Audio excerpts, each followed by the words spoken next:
Good morning student. देखो BSc first year जो chemistry है उसमें मैं आज आपको नाइट्रीन के बारे में बता रही हूँ। देखिए इसके पहले मैंने थ्योरी में भी लिखा चुकी हूँ। नाइट्रीन क्या कहलाता है? ये नाइट्रीन नाइट्रोजन का ही एक क्या होता है, नाइट्रोजन के समान ही होता है। ठीक है, यह माध्यमिक स्पीच है, नाइट्रोजन की एक माध्यमिक स्पीच कहलाती है जिसको हम नाइट्रीन कहते हैं, जिसका फार्मूला RN। और ये क्या, जो इसमें याद रखना कि 6 इलेक्ट्रॉन होते हैं मगर एक क्या होता है, युग्म में चला जाता है। नाइट्रीन कार्बीन के समय, इसके पहले मैंने कार्बीन बताया था, तो जैसे नाइट्रीन होता है वैसे ही कार्बीन होता है।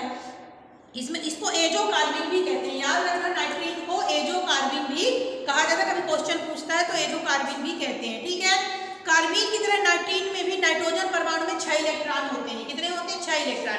इसमें एक जोड़ा क्या चला जाता है, युग्म बनाने में चला जाता है। तो कितने दिख रहे हैं इसमें? 4। ठीक है, 4 दिख रहे हैं।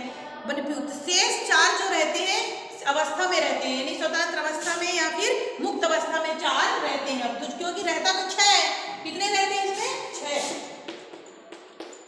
और 2 क्या युग्म बनाने में चले जाते हैं और 4 जो रहते हैं वो शेष स्वतंत्र अवस्था में। इलेक्ट्रॉन की कमी वाली स्पीसीज भी कहा जाता है, इसको इलेक्ट्रॉन की कमी वाली स्पीसीज भी कहा जाता है क्योंकि इलेक्ट्रॉन की कमी रहती है। ठीक है, नाइट्रीन बनाने की विधियां जो होती है, नाइट्रीन बनाने के लिए क्रियाशील, अत्यधिक क्रियाशील क्या होता है, स्पीसीज है। ये अत्यधिक क्रियाशील स्पीसीज कहलाती है। ये बनाने के लिए हाइड्रोजिक अम्ल या हाइड्रोक्लोरिक अम्ल का उपयोग किया जाता है, हाइड्रोजोइक भी कह सकते हैं, हाइड्रोजोइक अम्ल का उपयोग करते हैं। साथ ही इसमें एल्किन एमाइड का उपयोग भी किया जाता है, एल्किन एमाइड भी होता है। और ताप की उपस्थिति में एसिड एमाइड भी होता है, एसिड एमाइड, एल्किन एमाइड और हाइड्रोजोइक अम्ल का उपयोग भी किया जाता है। अब देख रहे हो हाइड्रोजोइक अम्ल को अल्ट्रावायलेट की वर्षी हुई क्रिया कराने में अपन को प्राप्त होता है और नाइट्रोजन के 2 अणु प्राप्त निकल जाती है। इसी प्रकार अपन क्या, दूसरा कौन सा हमने बताया आपको, हाइड्रोजोइक, दूसरा एल्किन एमाइड, एल्किन एमाइड के साथ भी क्रिया कराएंगे तो ये प्राप्त होता है। और तीसरा जो एसिड एमाइड के साथ भी क्रिया कराने में ये प्राप्त होते हैं। तो ये क्या कहलाता है, अपन की प्राप्त करने की विधियां हो गई। इसके बाद देखो नाइट्रीन 2 प्रकार का होता है, सिंगलेट और ट्रिपलेट। कितने प्रकार का होता है? सिंगलेट और ट्रिपलेट प्रकार का। सिंगलेट नाइट्रीन जो होते हैं, ये हमेशा याद रखना, सिंगलेट में sp2 संकरण पाया जाता है। क्या पाया जाता है? sp2 संकरण पाया जाता है, संकरित अवस्था कहलाती है। साथ ही इसमें एक खाली कक्षक होता है, इसमें एक खाली कक्षक होता है। ठीक है, साथ ही खाली कक्षक होने के साथ साथ इसमें जो ट्रिपलेट जो होता है इसमें sp संकरण पाया जाता है। कौन सा संकरण पाया जाता है? sp संकरण पाया जाता है। ठीक है, और इसमें क्या होते हैं, 2 अलग अलग कक्षक होते हैं, अलग अलग, देखो एक इलेक्ट्रॉन अलग अलग कक्षक में और दूसरे में 2 इलेक्ट्रॉन हो गए। तो ये भी कार्बन के समान ही रहता है। साथ ही इसमें याद रखना, इसकी बनाने की विधियां जो होती है, तो इसकी बनाने, नाइट्रीन को बनाने की विधियों में सबसे पहले अपन लेते हैं एल्किन बंध का योग करके। एल्किन बंध क्या होते हैं? CH2 double bond CH2। तो जो एल्किन बंध जो होते हैं, तो एल्किन बंध को किसके साथ क्रिया कराते हैं? हाइड्रोजन के साथ क्रिया कराने से अपन को क्या प्राप्त होता है? नाइट्रीन प्राप्त हो जाएगा इसकी बनाने की विधि में। दूसरा जो होता है एल्केन के साथ क्रिया करके बनाया जा सकता है। तीसरा जो होता है एरिल चक्री यौगिक, एरिल जो चक्री यौगिक होती है उनके साथ क्रिया करके भी ये बनते हैं। ठीक है, तो ये क्या कहलाता है? इसी प्रकार बेंजाइन, देखो नाइट्रीन इसी प्रकार बेंजाइन भी होता है।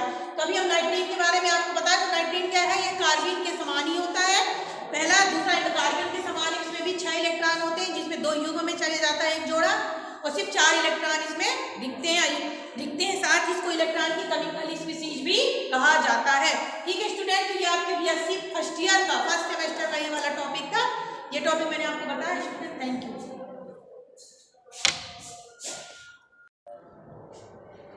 अब देखिए आपको बनाने की विधियां बता रही हूँ, मेथड बनाने की विधियों में सबसे पहले आपको मैंने बताया एल्किन बंध का योग करके।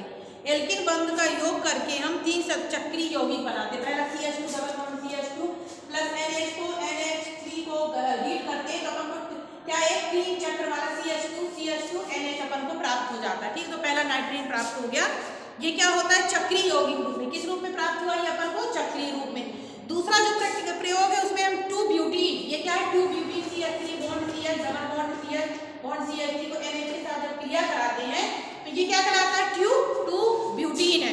2-ब्यूटीन के साथ जब क्रिया कराते हैं तो एक्रिडीन प्राप्त हो जाता है। क्या प्राप्त होता है अपन को? एक्रिडीन, CH3 बॉन्ड CH और NH, ये क्या प्राप्त हो गया अपन को? एक्रिडीन प्राप्त हो जाता है। ठीक है, इसी प्रकार आप देखोगे कि तीसरा एल्केन C बॉन्ड H योग क्रिया करके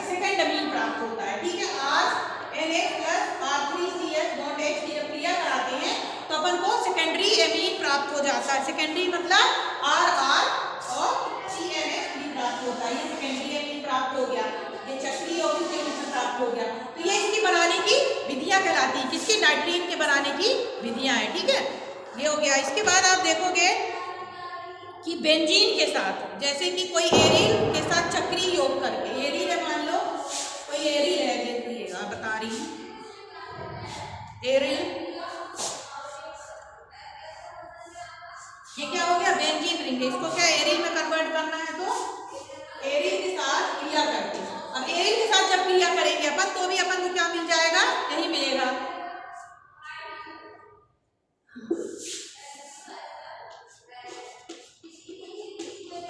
ये देखो, ठीक है।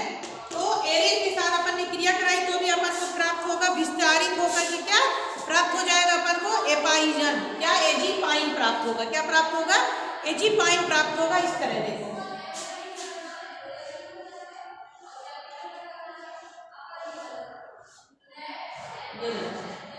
ये क्या प्राप्त हो गया अपन को? एजीपाइन कहा जाता है इसको। तो ये एजीपाइन रूप में प्राप्त हो जाता है, और इसमें यहाँ पे ये देखो बात लग जाती है। ये किसके साथ क्रिया कराया? जब एक्रिलीन के साथ क्रिया करा। इसी प्रकार हाइड्रोजन के साथ निकलने पर भी ये प्राप्त हो सकते हैं। तो ये क्या है? नाइट्रीन बनाने की कुछ विधियां हैं जो मैंने आपको बता दी। इंपॉर्टेंट टॉपिक था। ठीक है स्टूडेंट, थैंक यू।